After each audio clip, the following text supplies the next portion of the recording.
Hello साथियों, स्वागत है आपका तेजा क्लासेस पर। साथियों, आज बात करेंगे भारत के प्रधानमंत्री के बारे में। साथियों, हम पढ़ने वाले हैं prime minister of India topic. साथियों, हम आपके लिए लेकर आए हैं जो राजस्थान की विभिन्न भर्तियों में साथियों आपके टॉपिक काम आने वाला है। और भारत की जितनी भर्ती है साथियों, जिसमें संविधान साथियों टॉपिक है, तो ये साथियों क्वेश्चन यहाँ पर आने वाले हैं एग्जाम में। तो साथियों, इस टॉपिक की शुरुआत करते हैं। आज हम पढ़ने वाले हैं प्रधानमंत्री, प्राइम मिनिस्टर।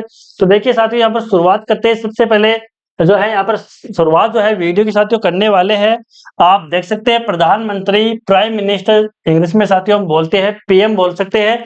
तो यहाँ पर देखिए साथियों, जहां राष्ट्रपति नाम मात्र का प्रधान होता है, वहीं वास्तविक प्रधान प्रधानमंत्री होता है। जी हाँ साथियों, राजस्थान की जब बात करे थे हमने राज्यपाल के बारे में, उसी तरीके से जो है साथियों मुख्यमंत्री जो है वास्तविक प्रधान होता है। उसी तरीके से साथियों यहाँ पर भी है कि जहां राष्ट्रपति नाम मात्र का प्रधान होता है, वही वास्तविक प्रधान साथियों प्रधानमंत्री होता है। आगे देखिए, अनुच्छेद 74 के अनुसार साथियों, आर्टिकल 74 के अनुसार राष्ट्रपति को सहायता व सलाह देने के लिए एक मंत्रिपरिषद होगी, जिसका मुखिया कौन होगा? पीएम होगा। तो साथियों, मंत्रिपरिषद का मुखिया कौन होता है? प्रधानमंत्री होता है। यहां से क्वेश्चन आ सकता है। और राष्ट्रपति को सलाह व सहायता देने के लिए एक मंत्रिपरिषद होगी, जिसका जो है प्रधान होगा या मुख्य होगा वो पीएम होगा। कौन से अनुच्छेद के तहत होगा? तो आर्टिकल 74 के तहत होगा। ये कौन सा होगा? अनुच्छेद 74 के तहत साथियों ये होने वाला है। ये आपको याद करना है। आगे साथियों हम यहाँ पर चर्चा करते हैं। आगे देखिए यहाँ पर आगे क्या पॉइंट दे रखा है। यहाँ पर दे रखा है साथियों कि पीएम की नियुक्ति के बारे में दे रखा है। प्रधानमंत्री की नियुक्ति साथियों कैसे होती है? देखिए, आर्टिकल 75(1) के अनुसार। किसके अनुसार? आर्टिकल 75 यानी कि अनुच्छेद 75(1) के अनुसार प्रधानमंत्री यानी कि पीएम की नियुक्ति राष्ट्रपति करेगा। कौन करेगा? यानी कि अनुच्छेद 75(1) के अनुसार प्रधानमंत्री की नियुक्ति साथियों राष्ट्रपति के द्वारा की जाती है। तो इंपोर्टेंट यहीं से बनता है कि प्रधानमंत्री की नियुक्ति कौन करता है? राष्ट्रपति। कौन से अनुच्छेद के तहत? 75(1) के तहत। आगे देखिए, वह उसकी सलाह पर अन्य मंत्रियों की नियुक्ति करता है। तो अन्य जो कैबिनेट के मंत्री होते हैं, उनकी नियुक्ति भी साथियों राष्ट्रपति करता है प्रधानमंत्री की सलाह पर। आगे देखिए साथियों, राष्ट्रपति लोकसभा में बहुमत दल का नेता होता है। यह नेता कोई जो है पीएम नियुक्त करता है। यानी साथियों लोकसभा के जब चुनाव होते हैं और लोकसभा में साथियों सांसद पहुंचते हैं, तो साथियों जिस तरफ बहुमत होता है और बहुमत वाले जो होते हैं वो अपने एक नेता चुनते हैं, उसको साथियों प्रधानमंत्री वो नियुक्त कर सकते हैं या चुन सकते हैं। तो राष्ट्रपति लोकसभा में बहुमत दल के नेता कोई साथियों यानी कि जिस पार्टी में ज्यादा बहुमत होता है, उस दल के जो मुख्य नेता होते हैं साथियों, उसकी नियुक्ति करता है। कौन करता है? राष्ट्रपति करता है। आगे देखिए साथियों, आगे क्या इसमें लिखा हुआ है। साथियों हर एक लाइन साथियों यहाँ से इंपॉर्टेंट होने वाली है, क्योंकि साथियों क्वेश्चन यहाँ से एग्जाम में आने वाला है। आगे देखिए, पीएम पद पर नियुक्त होने वाले व्यक्तियों को किसी सदन का सदस्य होना चाहिए। यानी कि साथियों जो पीएम बन रहा है, उनको लोकसभा का साथियों सदस्य या राज्यसभा सदस्य साथियों होना जरूरी है। सामान्यतया लोकसभा का सदस्य ही होता है, लेकिन ऐसी कोई संवैधानिक बाध्यता नहीं है। देखिए साथियों, सामान्यतः लोकसभा का सदस्य ही वो होना चाहिए, लेकिन साथियों ऐसी कोई बाध्यता भी नहीं है कि वो राज्यसभा का नहीं हो। लेकिन जो है यहाँ पर किसी भी सदन का सदस्य होना जरूरी है। आगे देखिए, पीएम बनते समय राज्यसभा के सदस्य, पीएम बनते समय राज्यसभा के सदस्य कौन कौन थे? तो यहाँ पर हम चर्चा करेंगे कि जब प्रधानमंत्री बने थे उस समय वो साथ में राज्यसभा के सांसद थे। कौन कौन से थे राज्यसभा के सदस्य, उनके बारे में देखने वाले हैं। क्योंकि अधिकतर देखा गया कि लोकसभा का जो है वो साथियों सदस्य होना चाहिए, लेकिन साथियों राज्यसभा का सदस्य भी जो है प्रधानमंत्री बन सकता है। देखिए कौन कौन से थे ऐसे। श्रीमती इंदिरा गांधी साथियों कौन थी? श्रीमती इंदिरा गांधी भी जो है साथियों राज्यसभा की सदस्य थी, लेकिन साथियों ये प्रधानमंत्री बनी थी श्रीमती इंदिरा गांधी। 1966 की साथियों हम बात कर रहे हैं। उसके बाद साथियों HD देवगौड़ा 1996 में, इंद्र कुमार गुजराल 1997 में, और डॉक्टर मनमोहन सिंह 2004 और 2009 में प्रधानमंत्री रहे थे, राज्यसभा सदस्य थे। तो प्रश्न आ सकता है कि राज्यसभा सदस्य रहते हुए कौन जो है भारत के प्रधानमंत्री बने थे? तो इंदिरा गांधी 1966 में थी, HD देवगौड़ा 1996 में थे, और इंद्र कुमार गुजराल 1997 में थे, और डॉक्टर मनमोहन सिंह 2004 और 2009 में प्रधानमंत्री बने थे भारत के। आगे देखिए, यदि कोई व्यक्ति संसद के किसी सदन का सदस्य नहीं है, तो क्या वह पीएम बन सकता है? जी साथियों, आप सबके मन में भी सवाल होगा या भारत के आम नागरिक के मन में सवाल हो सकता है कि क्या अगर वो लोकसभा के सदस्य नहीं हो, राज्यसभा का सदस्य नहीं हो, तब क्या कोई व्यक्ति भारत का प्रधानमंत्री बन सकता है क्या? ये प्रश्न साथियों उठता है। तो देखिए साथियों, यहाँ पर आंसर इसका होगा हाँ, बिल्कुल वो प्रधानमंत्री बन सकता है, यानी कि देश का कोई भी व्यक्ति साथियों प्रधानमंत्री बन सकता है। जरूरी नहीं कि वो लोकसभा का या राज्यसभा का सदस्य हो। और इसकी शर्त क्या है देखिए, लेकिन 6 माह के अंदर संसद के किसी सदन की सदस्यता लेनी ही पड़ेगी। यानी साथियों, कोई भी आम व्यक्ति को भारत का प्रधानमंत्री बनाया जा सकता है। उसके बाद साथियों 6 महीने के अंदर अंदर साथियों उसको जो है लोकसभा या राज्यसभा की सदस्यता लेनी होती है। अगर सदस्यता नहीं मिलती साथियों, उसको उस पद से फिर हटा दिया जाता है। तो साथियों ये शर्त होती है और बन सकते हैं प्रधानमंत्री। आगे देखिए साथियों, आगे क्या बात यहाँ पर लिखी गई है, आगे देखिए।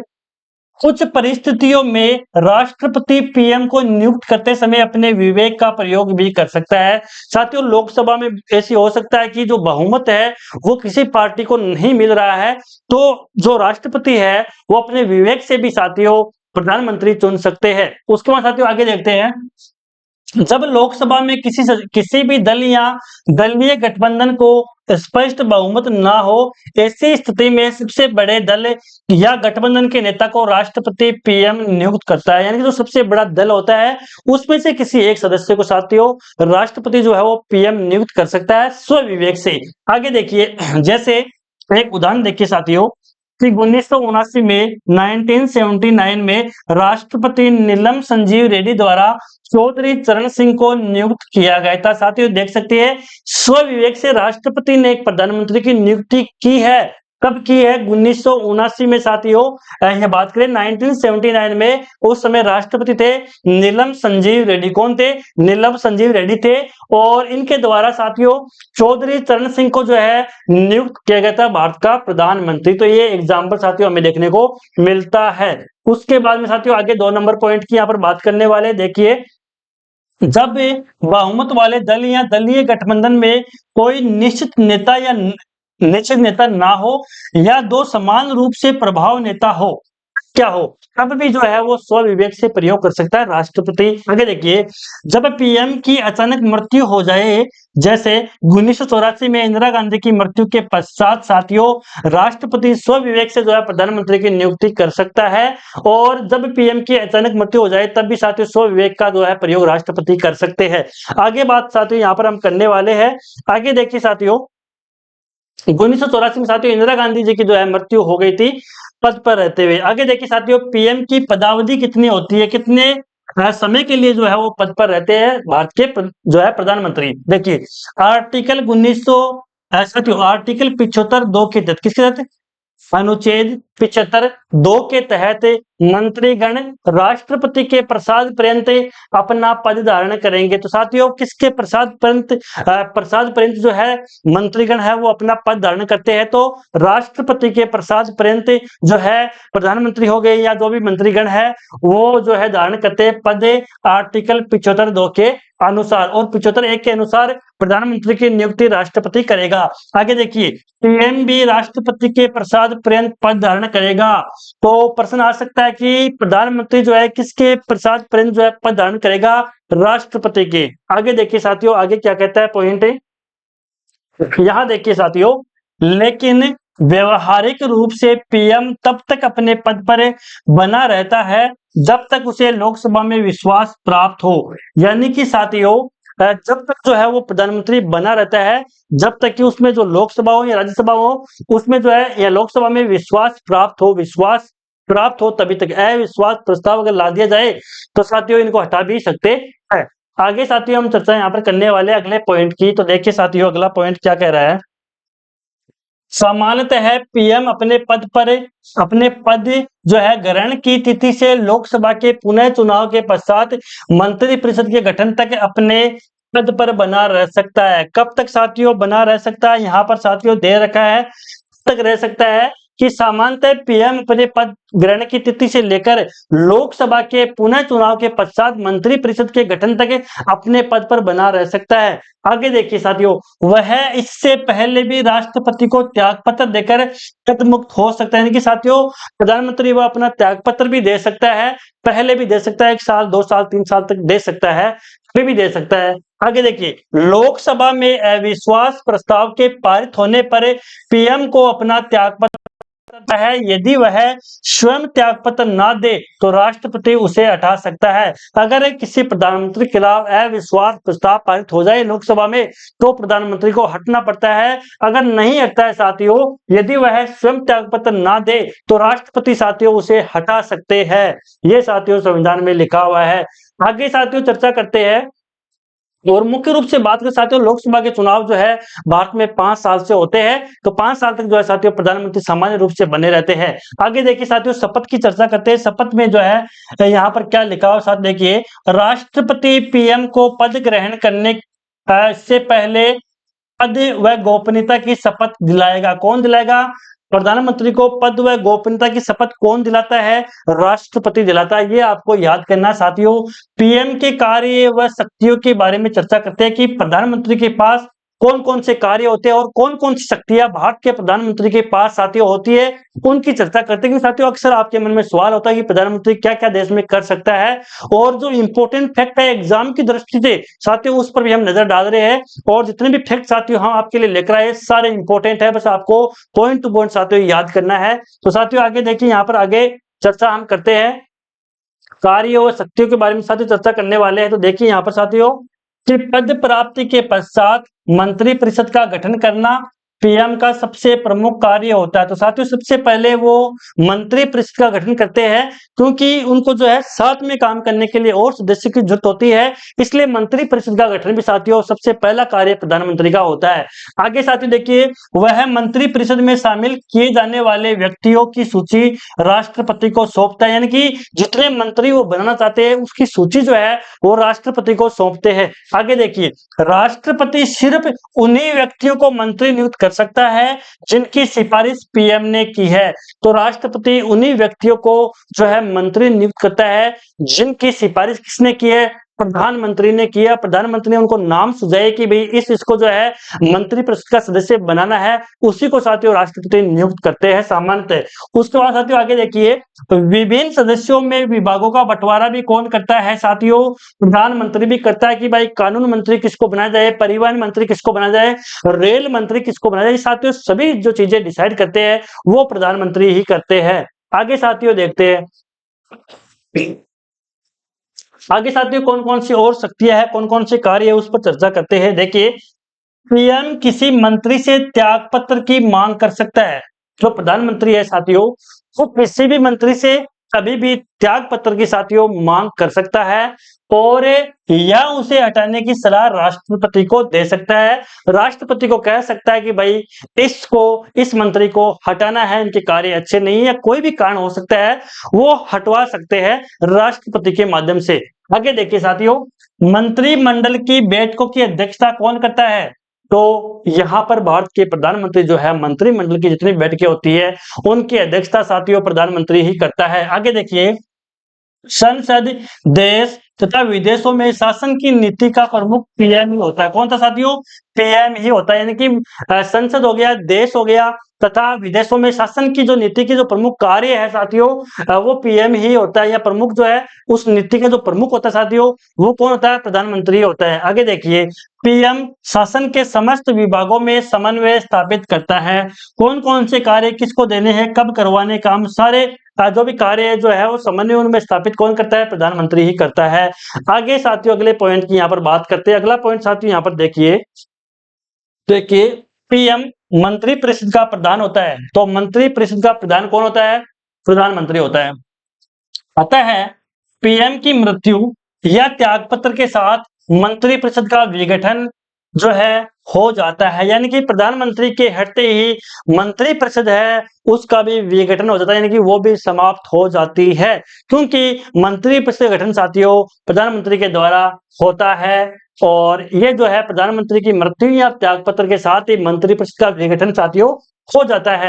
उसके बाद साथियों 8 नंबर पॉइंट की बात करते हैं कि पीएम, नीति आयोग, राष्ट्रीय विकास परिषद, अंतर्राज्यीय परिषद एवं राष्ट्रीय जल संसाधन परिषद का पदेन अध्यक्ष होता है। तो साथियों क्वेश्चन यहाँ से भी आ सकता है कि नीति आयोग का अध्यक्ष कौन होता है?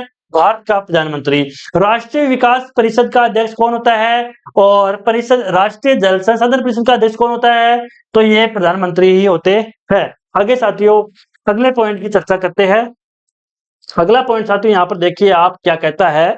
तो देखिए अगले पॉइंट की अनुच्छेद 78 के तहत पीएम को मंत्रिपरिषद व राष्ट्रपति के मध्य संवाद की कड़ी बताया गया है, यानी कि मंत्रिपरिषद और राष्ट्रपति के जो बीच की कड़ी है वो कौन है साथियों? प्रधानमंत्री है आर्टिकल 78 के तहत। अब साथियों पीएम के कौन कौन से कर्तव्य है उनके बारे में चर्चा करने वाले हैं कि प्रधानमंत्री की साथियों कौन कौन से जो कर्तव्य है उनके बारे में साथियों हम यहाँ पर चर्चा करने वाले हैं कि कौन कौन से कर्तव्य जो है पीएम के है। तो देखिए साथियों यहाँ पर कौन कौन से कर्तव्य है उनकी चर्चा साथियों हम करने वाले हैं। आप जो है देखिए संघ के कार्यकलाप के प्रशासन या विधान संबंधी मंत्रिपरिषद के सभी विनिश्चय राष्ट्रपति को सूचित करे, ये साथियों कर्तव्य है। यदि राष्ट्रपति प्रशासन या विधान के संबंध में कोई सूचना मांगता है तो भी पीएम उसे जानकारी देता है, यानी कि राष्ट्रपति कभी भी प्रधानमंत्री से कोई सूचना मांग सकता है तो उनको जो है सूचना देनी पड़ती है। आगे देखिए राष्ट्रपति द्वारा अपेक्षा किए जाने पर किसी ऐसे विषय को मंत्रिपरिषद के समक्ष विचार के लिए रखे जिस पर किसी मंत्री ने विनिश्चय कर दिया है परंतु मंत्रिपरिषद ने विचार नहीं किया है, ऐसी सूचना भी साथियों राष्ट्रपति को पहुंचानी होती है। और ये सारी चीजें साथियों क्या है? प्रधानमंत्री के कर्तव्य है। आगे साथियों हम चर्चा यहाँ पर करने वाले। आगे देखिए 4 नंबर पॉइंट की बात करते हैं कि वह राष्ट्रपति को संसद का सत्र बुलाने का सत्रावसान करने के संबंधी परामर्श देता है कि भाई सत्र जो है कब आयोजित करना है कब नहीं करना है, ये सारी चीजें साथियों जो है राष्ट्रपति को बतानी होती है, परामर्श देता है। उसके बाद साथियों वह कभी भी राष्ट्रपति को लोकसभा को भंग करने की सिफारिश कर सकता है, यानी कि प्रधानमंत्री कभी भी जो है लोकसभा को जो है क्या कर सकते हैं? भंग करने की साथियों सिफारिश कर सकता है। उसके बाद साथियों आगे देखते हैं पीएम के बारे में कथन। क्या साथियों पीएम के बारे में कौन कौन से कथन है, क्या क्या कथन है उसके बारे में साथियों यहाँ पर चर्चा करते हैं। तो देखिए साथियों यहाँ पर पीएम के बारे में कथन है लॉर्ड मार्ले के अनुसार कैबिनेट रूप जो है मेहराब की आधारशिला। जेनिंग्स ने कहा है ग्रहों के बीच सूर्य है, तो ग्रहों के बीच एक सूर्य है, किसने कहा था? जेनिंग्स ने कहा था। और राज्य रूपी नाव का मल्लाह जो है ये मुनरो ने कहा था। किसको? प्रधानमंत्री को कहा था कि राज्य रूपी नाव का मल्लाह है कौन है? प्रधानमंत्री है। और कैबिनेट रूप मेहराब की आधारशिला कौन है? लॉर्ड मॉर्ले ने कहा था। प्रधानमंत्री के बारे में साथियों ये शब्द कहे गए हैं। उसके बाद साथियों आगे बात करते हैं उप प्रधानमंत्री की चर्चा करते हैं। डिप्टी प्राइम मिनिस्टर की साथियों हम चर्चा करने वाले हैं। डिप्टी प्राइम मिनिस्टर के बारे में साथियों हम यहाँ पर देखने वाले हैं। तो देखिए आप साथियों यहाँ पर देख सकते हैं डिप्टी जो मिनिस्टर होता है उसके बारे में साथियों चर्चा करने वाले हैं। तो यहाँ पर देखिए साथियों भारतीय संविधान में उप प्रधानमंत्री पद का कोई उल्लेख नहीं किया गया। साथियों जिस प्रकार राज्य में भी उप मुख्यमंत्री का कोई उल्लेख नहीं है उसी प्रकार साथियों उप प्रधानमंत्री का भी भारतीय संविधान में कोई भी उल्लेख साथियों यहाँ पर नहीं किया गया है। लेकिन राजनीतिक कारणों से सत्तारूढ़ दल द्वारा समय समय पर जो है पीएम की नियुक्ति की जाती है, यानी कि डीपीएम यानी कि साथियों डिप्टी प्राइम मिनिस्टर की नियुक्ति की जाती है। राजनीतिक कारणों के कारण साथियों जब स्पष्ट बहुमत नहीं होता साथियों, दो प्रमुख नेता उभर कर आते हैं किसी पार्टी में, तो साथियों इस तरीके से जो है माहौल बन जाता है और व्यक्तियों को जो उप प्रधानमंत्री साथियों बना सकते हैं। उसके बाद साथ देखिए अब तक के कुल 7 व्यक्तियों को उप प्रधानमंत्री नियुक्त किया गया है साथियों। कितने को? 7 को। तो साथियों सवाल आ सकता है कितने जो है अब तक जो है 7 जो है उप प्रधानमंत्री भारत में हुए। कितने हुए साथियों? 7 उप प्रधानमंत्री जो है भारत में हुए हैं। उसके साथियों आगे हम चर्चा यहाँ पर करते हैं। आगे देखिए संवैधानिक दृष्टि से डीपीएम यानी साथियों उप प्रधानमंत्री व मंत्रिपरिषद के अन्य सदस्यों की स्थिति में अंतर नहीं होता है, लेकिन व्यवहारिक दृष्टि से वह पीएम के बाद दूसरे स्थान पर आता है। यानी कि साथियों जो अन्य मंत्रिपरिषद होते हैं उनमें और डिप्टी जो प्रधानमंत्री होता है उसमें कोई अंतर नहीं होता।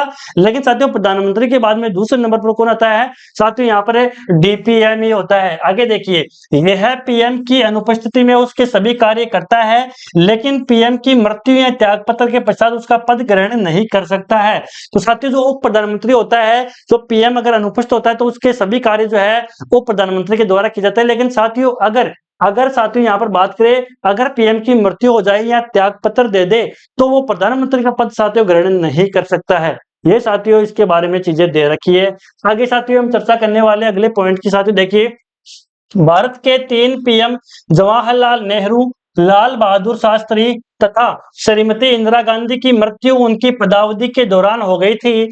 और ध्यान रहे कि राजीव गांधी की मृत्यु चुनाव के दौरान हुई थी। तो साथियों यहाँ पर देखिए, भारत के 3 प्रधानमंत्री ऐसे हैं जिनकी पद पर रहते हुए मृत्यु हो गई थी। कौन कौन से प्रधानमंत्री है साथियों, जवाहरलाल नेहरू थे, और यहाँ पर जो है लाल बहादुर शास्त्री थे, और श्रीमती इंदिरा गांधी थी, और साथियों राजीव गांधी की मृत्यु हुई थी, लेकिन साथियों वो चुनाव के समय हुई थी, वो उस समय प्रधानमंत्री नहीं थे। तो आगे देखिए साथियों, आगे चर्चा हम यहाँ पर करने वाले। आगे देखिए साथियों, यहाँ पर देखिए गुलजारी लाल नंदा 2 बार जवाहरलाल नेहरू तथा लाल बहादुर शास्त्री की मृत्यु के बाद भारत के कार्यवाहक प्रधानमंत्री बने थे या चुने गए थे। तो साथियों 2 बार कार्यवाहक प्रधानमंत्री कौन बने थे, गुलजारी लाल नंदा बने थे। आगे देखिए, प्रधानमंत्री जो है पंडित जवाहरलाल नेहरू के कार्यकाल के दौरान 9वीं अनुसूची को प्रथम संविधान संशोधन अधिनियम 1951 के द्वारा पुनः स्थापित किया गया था। तो 9वीं अनुसूची को पुनः स्थापित किया गया था 1951 में। तो साथियों आगे हम यहाँ पर बात करने वाले। आगे देखिए, अगले पॉइंट की चर्चा करते हैं। इंदिरा गांधी की मृत्यु के पश्चात तत्कालीन राष्ट्रपति श्री ज्ञानी जैल सिंह ने जो है श्री राजीव गांधी को कार्यवाहक प्रधानमंत्री के रूप में नियुक्त नहीं किया था।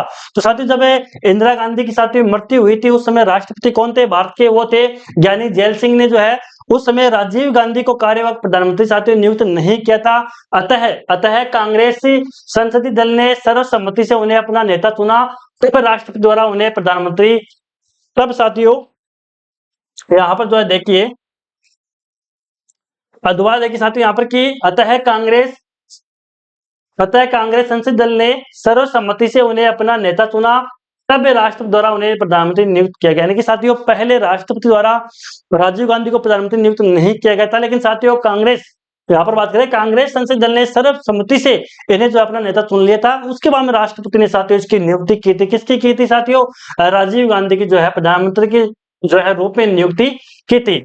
उसके बाद साथियों आगे देखिए, ध्यान रहे कि वर्तमान प्रधानमंत्री की मृत्यु के पश्चात सत्ताधारी दल यदि अपना नया नेता चुन लेता है तब राष्ट्रपति उसे प्रधानमंत्री नियुक्त करने हेतु बाध्य होगा। यानी साथियों पद पर रहते हुए अगर प्रधानमंत्री की मृत्यु हो जाए तो उस पार्टी के जो नेतागण है या जो सदस्य है सभी मिलकर एक और नेता को चुन सकते हैं, और उसको प्रधानमंत्री बनाने के लिए साथियों राष्ट्रपति क्या है, बाध्य होता है, उनको नियुक्ति करनी ही साथियों पड़ती है। आगे साथियों यहाँ पर चर्चा हम करने वाले। आगे देखिए, लाल बहादुर शास्त्री की मृत्यु 11 जनवरी 1966 को भारत से बाहर हुई थी। कहाँ हुई थी, ताशकंद में हुई थी। कहाँ हुई थी साथियों, ताशकंद में। तो ऐसे कौन से प्रधानमंत्री है जिनकी जो मृत्यु है पद पर रहते हुए देश से बाहर हुई थी, तो लाल बहादुर शास्त्री की मृत्यु जो है वो 11 जनवरी, कब, 11 जनवरी 1966 को भारत से बाहर हुई थी, ताशकंद में हुई थी मृत्यु। ये इंपॉर्टेंट टॉपिक जो पॉइंट है वो आपको याद करना है साथियों। आगे देखिए, चौधरी चरण सिंह भारत के ऐसे प्रधानमंत्री थे जिन्होंने अपने कार्यकाल में संसद का सामना नहीं किया। जी साथियों, चौधरी चरण सिंह भारत के ऐसे प्रधानमंत्री थे जिन्होंने साथियों अपने कार्यकाल में संसद का सामना ही नहीं किया, संसद ही साथियों इन्होंने संसद में गए ही नहीं है, देखे ही नहीं साथियों। आगे साथियों आगे चर्चा करते हैं। आगे देखिए साथियों, यहाँ पर भारत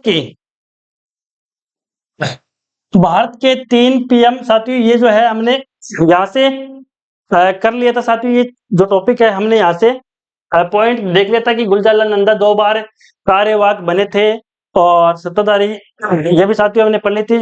लाल बहादुर शास्त्री की मृत्यु हो गई थी। उसके बाद साथियों अगले पॉइंट की बात करते हैं। यहाँ पर देखिए, प्रधानमंत्री पद से त्यागपत्र देने वाले प्रथम व्यक्ति मोरारजी देसाई थे। देखिए साथियों, प्रधानमंत्री के पद से त्यागपत्र देने वाले प्रधानमंत्री कौन थे साथियों? मोरारजी देसाई। ये आपको याद करना कि कौन से प्रधानमंत्री थे जिन्होंने जो है पद पर रहते त्यागपत्र दे दिया?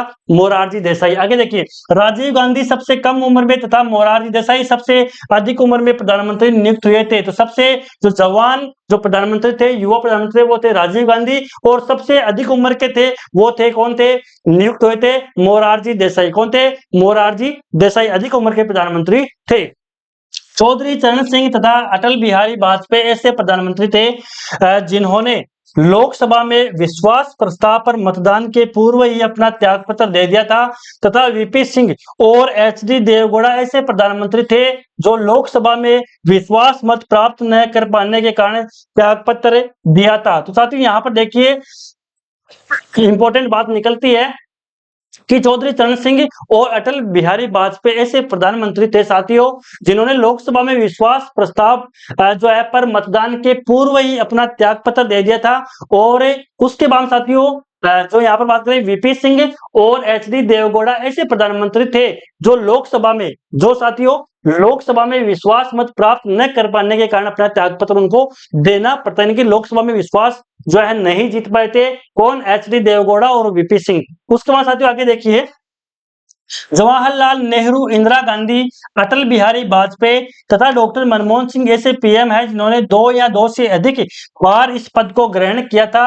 नरेंद्र मोदी भी साथियों इसमें ऐड हो गया है। तो देखिए साथियों, नरेंद्र मोदी ने जो है तीसरी बार साथियों यहाँ पर जो प्रधानमंत्री बने हैं। तो जवाहरलाल नेहरू, इंदिरा गांधी, अटल बिहारी वाजपेयी तथा डॉक्टर मनमोहन सिंह ये और नरेंद्र मोदी 2 या 2 से अधिक बार इस पद को जो है ग्रहण किया है, प्रधानमंत्री के पद को। आगे साथियों यहाँ पर देखिए तो कितने प्रधानमंत्री साथियों ऐसे हो गए हैं। देखिए यहाँ पर जवाहरलाल नेहरू, इंदिरा गांधी, अटल बिहारी वाजपेयी, मनमोहन सिंह, तो यहाँ पर टोटल जो है साथियों 5 व्यक्ति जो है साथियों यहाँ पर हो गए हैं। उसके साथ देखिए, देश की प्रथम महिला प्रधानमंत्री श्रीमती इंदिरा गांधी कौन थी? श्रीमती इंदिरा गांधी देश की प्रथम महिला प्रधानमंत्री थी। आगे देखिए, अमृत कौर किसी एक विभाग का कार्यभार सबसे लंबी अवधि तक देखने वाली केंद्रीय मंत्री थी। वह केंद्रीय मंत्रिमंडल में शामिल होने वाली प्रथम महिला थी। तो केंद्रीय मंत्रिमंडल में शामिल होने वाली प्रथम महिला कौन थी साथियों?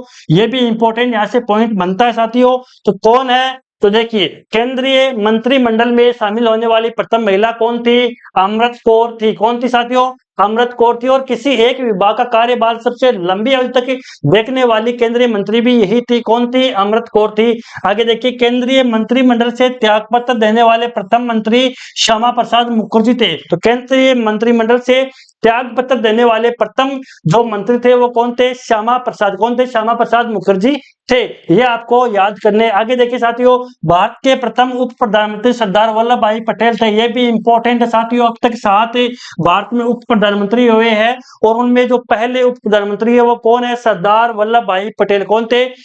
सरदार वल्लभ भाई पटेल साथियों भारत के प्रथम उप प्रधानमंत्री थे। कौन थे? सरदार वल्लभ भाई पटेल थे।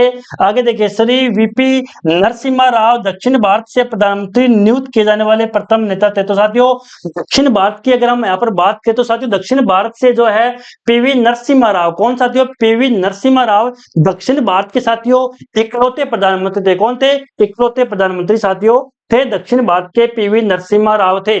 आगे साथियों हम चर्चा यहाँ पर करने वाले। आगे देखिए साथियों, आगे देखिए, भारत में प्रधानमंत्री का पद संविधान द्वारा गठित है। प्रधानमंत्री को राष्ट्रपति द्वारा नियुक्त किया जाता है। ये सबको पता चल गया साथियों। अविश्वास प्रस्ताव पारित होने के कारण सबसे पहले वीपी सिंह ने त्यागपत्र दिया था। तो अविश्वास प्रस्ताव पारित जो है होने के कारण सबसे पहले किसने? वीपी सिंह ने जो है साथियों त्यागपत्र दिया था। आगे देखिए, मोरारजी देसाई देश के प्रथम गैर कांग्रेसी प्रधानमंत्री थे। तो प्रथम गैर कांग्रेसी प्रधानमंत्री कौन थे? मोरारजी देसाई। कौन थे? मोरारजी देसाई। सारे साथियों सभी पॉइंट है इंपॉर्टेंट है, एग्जाम की दृष्टि से बहुत महत्वपूर्ण है। सभी पॉइंट साथियों आपको याद करने हैं। निश्चित रूप साथियों आपको एग्जाम में ये देखने को मिलेंगे। आगे साथियों हम यहाँ पर चर्चा करते हैं। आगे देखिए साथियों, सर्वप्रथम लोकसभा में अविश्वास प्रस्ताव प्रधानमंत्री जवाहरलाल नेहरू के विरुद्ध लाया गया था। तो सबसे पहले लोकसभा में अविश्वास प्रस्ताव जो है किसके विरुद्ध लाया गया था? तो वो थे पंडित जवाहरलाल नेहरू के विरुद्ध जो है सबसे पहले लोकसभा में अविश्वास प्रस्ताव पारित किया गया था। आगे देखिए, एक कार्यकाल में सबसे कम समय 13 दिन तक प्रधानमंत्री का पद धारण करने वाले व्यक्ति अटल बिहारी वाजपेयी थे। कौन थे साथियों? अटल बिहारी वाजपेयी थे। यानी कि एक कार्यकाल में सबसे कम समय तक जो है प्रधानमंत्री का पद धारण करने वाले व्यक्ति कौन थे? अटल बिहारी वाजपेयी। साथियों कौन थे? अटल बिहारी वाजपेयी थे। सबसे कम यानी कि 13 दिन तक साथियों ये प्रधानमंत्री रहे थे। देश में अब तक कुल 6 ऐसे पीएम हुए हैं जो प्रधानमंत्री नियुक्त होने के पूर्व किसी राज्य के मुख्यमंत्री थे। तो साथियों ऐसे कितने प्रधानमंत्री अब तक हुए हैं जो प्रधानमंत्री नियुक्त होने से पहले साथियों कौन थे? प्रधानमंत्री नियुक्त होने से पहले जो है राज्य के मुख्यमंत्री थे। तो कितने थे ऐसे लोग? तो साथियों यहाँ पर देखिए ऐसे जो है टोटल कितने थे? 6 ऐसे पीएम थे जो पहले क्या थे? मुख्यमंत्री थे। उसके बाद साथियों आगे यहाँ पर चर्चा करते हैं। मोरारजी देसाई बंबई, चौधरी चरण Singh UP, VP Singh UP और पीवी नरसिम्हा राव आंध्र प्रदेश के थे, एच.डी. देवगौड़ा कर्नाटक के थे और श्री नरेंद्र मोदी गुजरात के मुख्यमंत्री थे। ये साथियों 6 व्यक्ति है, आप इनको याद कर सकते हैं। आगे साथियों यहाँ पर हम चर्चा करने वाले आगे देखिए 1947 में साथियों यहाँ पर 1947 की हम बात कर रहे हैं। साथियों यहाँ पर देखिए 1947 से 77 तक प्रधानमंत्री सचिवालय के रूप में स्थापित कार्यालय का 1977 में नया नाम प्रधानमंत्री कार्यालय पीएमओ प्राइम मिनिस्टर ऑफिस रखा गया था। वर्तमान में इसके प्रधान सचिव जो थे साथियों उस समय ये थे। उसके बाद साथियों आगे हम यहाँ पर चर्चा करने वाले हैं। वर्तमान सदस्य साथियों इसमें चेंज हो चुके हैं अभी वर्तमान में। और अब साथियों बात करेंगे भारत के प्रधानमंत्री के बारे में। साथियों भारत के प्रधानमंत्री कौन कौन हुए उसके बाद चर्चा करते हैं। तो साथियों ये क्रम से जो है आपको दे रखे पंडित जवाहरलाल नेहरू की साथियों यहाँ पर चर्चा करते हैं। तो पंडित जवाहरलाल नेहरू साथियों ये 47 से 64 के बीच में रहे थे। उसके बाद गुलजारी लाल नंदा थे, वो कार्यवाहक थे, 64 से 64 के बीच में थे। लाल बहादुर शास्त्री थे, 66 में थे और गुलजार नंदा जो थे कार्यवाहक थे। उसके बाद साथियों आगे यहाँ पर चर्चा करते हैं। आगे साथियों ये लिस्ट है वो आप देख सकते हैं साथियों। इंदिरा गांधी हो गई, फिर मोरारजी देसाई हो गई, चौधरी चरण सिंह हो गए, श्रीमती इंदिरा गांधी जो है साथियों ये प्रधानमंत्री रही थी। उसके बाद साथियों राजीव गांधी, विश्वनाथ प्रताप सिंह हो गए साथियों, चंद्रशेखर जो है 90 से 91 तक रहे थे, पीवी नरसिम्हा राव हो गए, अटल बिहारी वाजपेयी जो है 96 से 96 तक रहे थे और एच.डी. देवगौड़ा हो गए, इंद्र कुमार गुजराल साथियों ये भी जो है प्रधानमंत्री बने थे। आगे साथियों चर्चा यहाँ पर करते हैं। तो आगे देखिए साथियों यहाँ पर अटल बिहारी वाजपेयी जो है पुनः बने थे 98 से 99 के बीच में। अटल बिहारी वाजपेयी पुनः बने थे 99 से 4 के बीच में। फिर डॉक्टर मनमोहन सिंह आगे थे, फिर नरेंद्र दामोदर दास मोदी थे और व्यक्तिगत क्रम के अनुसार 15वें थे साथियों। और साथियों ये जो है अभी 2000 जो है 25 तक 25 चल रहा है साथियों, ये अभी भी जो है साथियों जारी है। तीसरी बार साथियों प्रधानमंत्री बन चुके हैं और अभी भी साथियों ये प्रधानमंत्री है देश के। आगे साथियों आगे चर्चा करते हैं। भारत के उप प्रधानमंत्री साथियों कौन कौन हुए? भारत के उप प्रधानमंत्री। तो भारत के उप प्रधानमंत्री साथियों पहला है यहाँ पर सरदार वल्लभ भाई पटेल और 47 से 50 के बीच में रहते, उसमें प्रधानमंत्री जवाहरलाल नेहरू थे। फिर मोरारजी देसाई थे, श्रीमती इंदिरा गांधी थी, जगजीवन राम थे, श्री मोरारजी देसाई थे, चौधरी चरण सिंह थे, श्री मोरारजी देसाई उसमें प्रधानमंत्री थे। फिर वाई बी चौहान थे, चौधरी देवीलाल थे और फिर लाल कृष्ण आडवाणी थे। ये थे साथियों उस समय। अटल बिहारी वाजपेयी कौन थे? प्रधानमंत्री थे। उस समय लाल कृष्ण आडवाणी थे, वो उप प्रधानमंत्री थे। 2004 तक थे साथियों। 2004 के बाद में अभी तक कोई भी जो है उप प्रधानमंत्री नहीं बना है। तो साथियों हमने जो है प्रधानमंत्री का टोटल टॉपिक है वो सारे जो फैक्ट थे वो सारे साथियों हमने क्लियर कर लिए हैं। और साथियों हम जो कोशिश करेंगे इनके जितने भी क्वेश्चन बनते हैं वो भी क्वेश्चन साथियों हम आपके लिए लेकर आएंगे। आप जो है तजक क्लास साथियों सब्सक्राइब करिए ताकि सारे जो भी वीडियो है नए अपडेट साथियों वो आपको टाइम पर मिल सके। धन्यवाद।